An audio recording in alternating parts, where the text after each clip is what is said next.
বিসমিল্লাহির রহমানির রহিম। আসসালামু আলাইকুম ওয়া রাহমাতুল্লাহি ওয়া বারাকাতুহু। সকলকে আজকের পাঠে স্বাগত জানাচ্ছি। আজকের পাঠে আমরা সংযুক্ত কোণের ত্রিকোণমিতিক অনুপাত নিয়ে আলোচনা করব। আমাকে মান নির্ণয় করার জন্য কতিপয় সংযুক্ত কোণের ত্রিকোণমিতিক অনুপাত দেওয়া হয়েছে। আমি এদেরকে প্রথমে গুণিতক আকারে প্রকাশ করব, যাতে করে তারা কে কোন চতুর্থ ভাগে অবস্থান করতেছে তা আমি জানতে পারি। এর দ্বারা সে ধনাত্মক হবে নাকি ঋণাত্মক হবে, সে যে অনুপাতে আছে সেই অনুপাতে থাকবে নাকি তার পূরক অনুপাতে প্রবেশ করবে, এগুলো জানতে সহজ হবে। তাহলে আমি লিখে নিলাম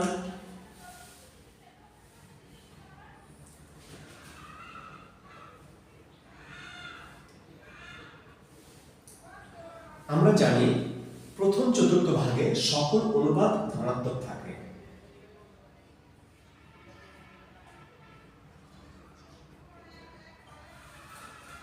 যেহেতু আমি শুধু ধনাত্মকটাই লিখব, এই জন্য আমি ধনাত্মক শব্দটা লিখলাম না। দ্বিতীয় চতুর্থ ভাগে সাইন এবং তার বিপরীত অনুপাত কোসেক ধনাত্মক হয়। তৃতীয় চতুর্থ ভাগে ট্যান এবং তার বিপরীত অনুপাত কট ধনাত্মক হয়। চতুর্থ ভাগে কস এবং তার বিপরীত অনুপাত সেক ধনাত্মক হয়। এরপরে গুণিতক যদি আমার বিজোড় হয়, তাহলে এই অনুপাতগুলো তাদের পূরক অনুপাতে প্রবেশ করবে। এজন্য আমি তাদের পূরক অনুপাতগুলোকেও লিখে নিচ্ছি। যেমন সাইন এর পূরক হলো কোসাইন, শুধু কো সংযুক্ত হলো। আমি লেখার সুবিধার্থে প্রথম তিনটা বর্ণমালা লিখব। এরপরে হলো সেকেন্ড,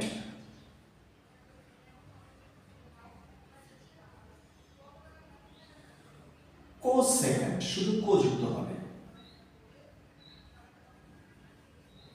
কো যুক্ত হলে সেটা পুরোকে চলে যায়, আবার কো ছেড়ে দিলে সেটা পুরোকে চলে আসে। এখানেও আমি লেখার সুবিধার্থে প্রথম তিনটা বর্ণমালা নিব, কিন্তু এখানে যদি আমি প্রথম তিনটি বর্ণমালা নেই তাহলে তো এই অনুপাতটাকে বোঝাবে। এজন্য আমি এখানে পাঁচটি বর্ণমালা নিব। এরপরে হলো ট্যানজেন্ট,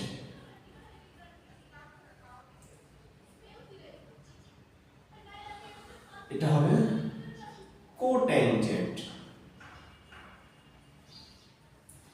এই যে আমি প্রথম তিনটা বর্ণমালা নিলাম, এখানে আমি প্রথম তিনটা বর্ণমালা নিব।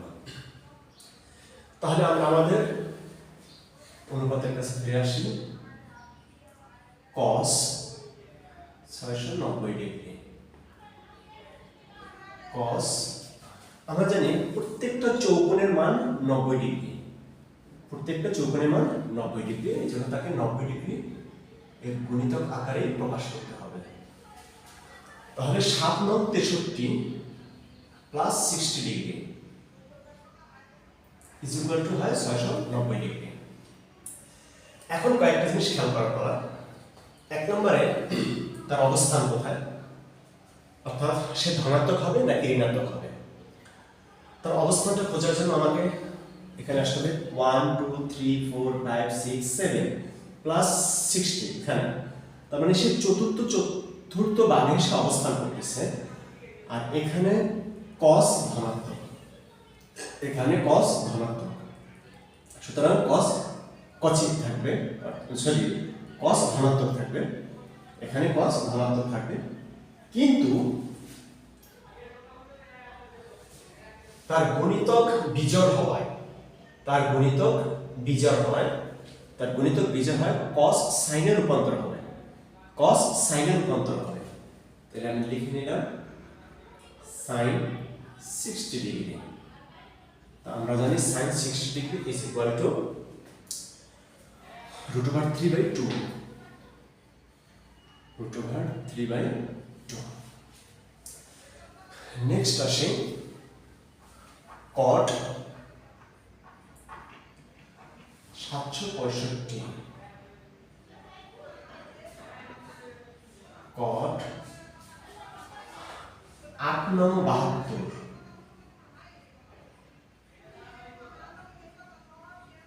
যোগ 45, 8×72 যোগ 45 ইজ ইকুয়াল টু 765।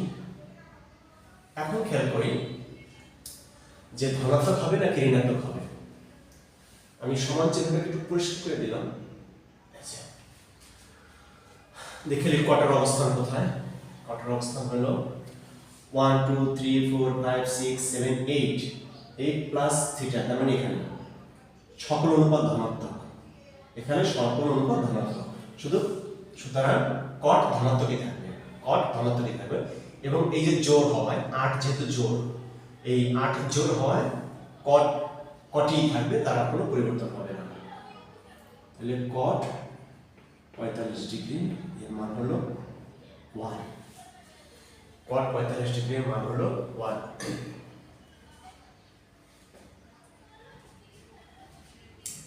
এরপরে আসি আমরা sec মাইনাস 1500 ডিগ্রি।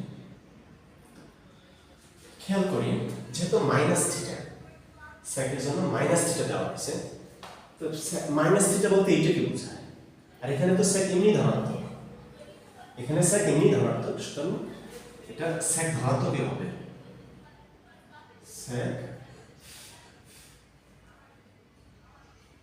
সেক ধনাত্মকই হবে। তাহলে আমি 1500কে যদি 1500কে ডিভাইড করি তাহলে কত হবে? 16 গুণ 90 প্লাস 16, এটা দুইটা গুণ করলে হয় 1440 যোগ 60 হয় 1500।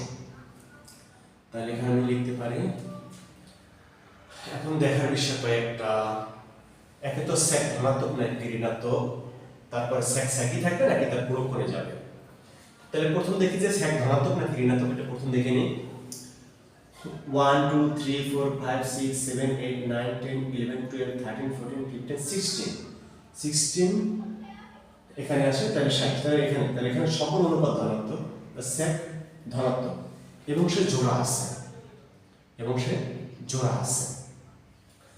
জোড়া থাকলে সেক সেকই থাকবে, জোড়া থাকলে এই যে গুণিতক, এটা জোড়া সংখ্যা, জোড় সংখ্যা, এজন্য সেক সেকই থাকবে।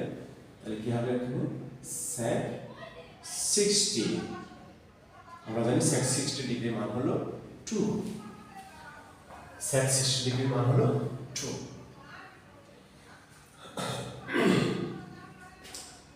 সেক 60 ডিগ্রি। এরপরে আসি আমরা কোসেক 1140 এ। Cosec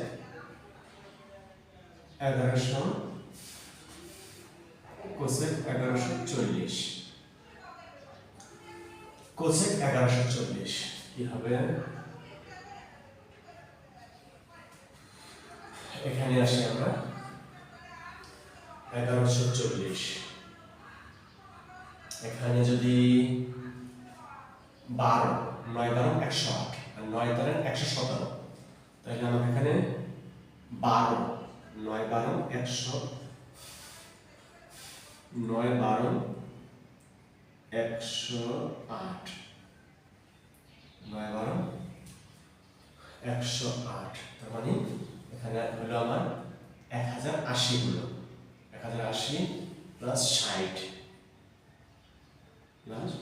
degree. আগে দেখে নেই যে ধনাত্মক হবে নাকি ঋণাত্মক হবে, ধনাত্মক হবে নাকি ঋণাত্মক হবে, আগে দেখে নেই। 12, 1 2 3 4 5 6 7 8 9 10 11 12, 12 প্লাস 60 এখানে, তার মানে সকল অনুপাত ধনাত্মক, তাহলে কোসেক ধনাত্মক থাকে। এবং এই যে 12, এই 12 সংখ্যাটা জোড়, কাজে সে যে অনুপাত আছে সেই অনুপাতেই থাকবে। তাহলে কোসেক 60 ডিগ্রি কোসেক 60, তো কোসেক হলো সাইনের বিপরীত। তাহলে সাইন সাইডের মান কত ছিল? সাইন সাইডের মান ছিল √3/2। তাহলে এখন হবে 2/√3, 2/√3 এর বিপরীত হবে। নেক্সট আসে cot 330, cot 330।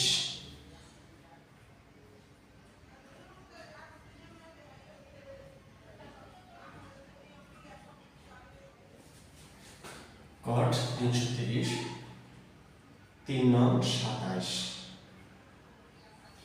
তাহলে কত হলো? 270, 270 প্লাস 60, 270 প্লাস 60।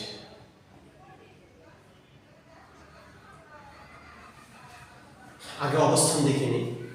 অবস্থান 3, 1 2 3, 1 2 3 প্লাস 60, তার মানে এখানে চলে আসছে প্লাস 60, তার মানে সে এখানে চলে আসছে, মানে সে চতুর্থ ভাগে অবস্থান করতেছে। তার মানে সে এমনিতেই ঋণাত্মক হয়ে গেছে, এখানে আসার কারণে সে এমনিতেই ঋণাত্মক হয়ে গেছে। তারপর আবার বিজোড় থাকার কারণে cot tan এর রূপান্তর হবে, cot tan এর রূপান্তর হবে। তাহলে tan 60 ডিগ্রি মাইনাস পরিষ্কার করে যাতে বোঝা যায়, মাইনাস tan 60 ডিগ্রি। তাহলে মাইনাস tan 60 এর মান কত? tan 60 ডিগ্রি এর মান হলো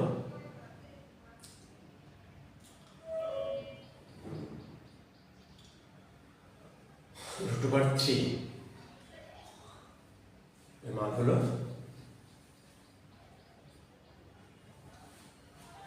√3 tan 60।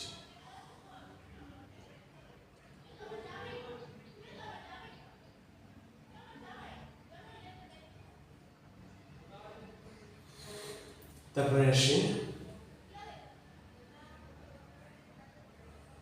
cos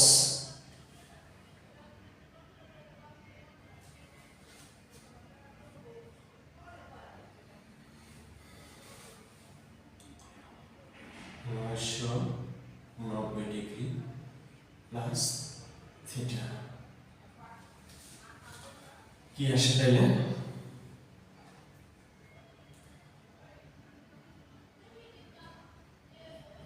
cos 11 গুণ 90, 11 গুণ 90 প্লাস থিটা, দেখে তো 11, 1 2 3 4 5 6 7 8 9 10 11, তাহলে এখানে চলে আসছে। এখানে আসার কারণে cos ধনাত্মকই আছে, কিন্তু সে বিজোড় থাকায় সে সাইনে পরিণত হবে, সাইন থিটা, সে সাইন থিটা হবে। এরপরে আসি cot থিটা মাইনাস 1170, এখানে একটা মাইনাস কমন নেই, তাই গেলেও সাইজে যাবে, মাইনাস cot, তাহলে কি হবে? 1170 বিয়োগ থিটা।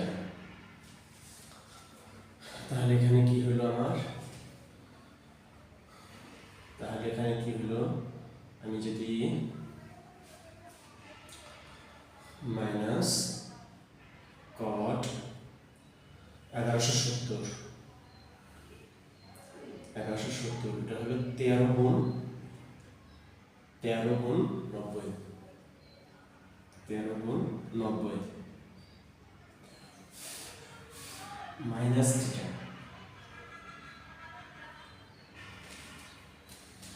ফলাফল কি হলো আমার? মাইনাস তো বহল থাকবে, মাইনাস আগেই 13 কারণে সে এখন cot tan এ পরিণত হবে, tan থিটা। আশা করি বুঝতে অনেক সহজ হয়েছে। আল্লাহ তাআলা সকলকে বুঝার তৌফিক দান করুন। আল্লাহ তাআলা সকলকে ভালো রাখুন, সুস্থ রাখুন। এতক্ষণ সাথে থাকার জন্য ধন্যবাদ সবাইকে। আগামী পাঠে আমন্ত্রণ জানিয়ে আজকের পাঠ এখানে শেষ করছি। আসসালামু আলাইকুম ওয়া রাহমাতুল্লাহি ওয়া বারাকাতুহু।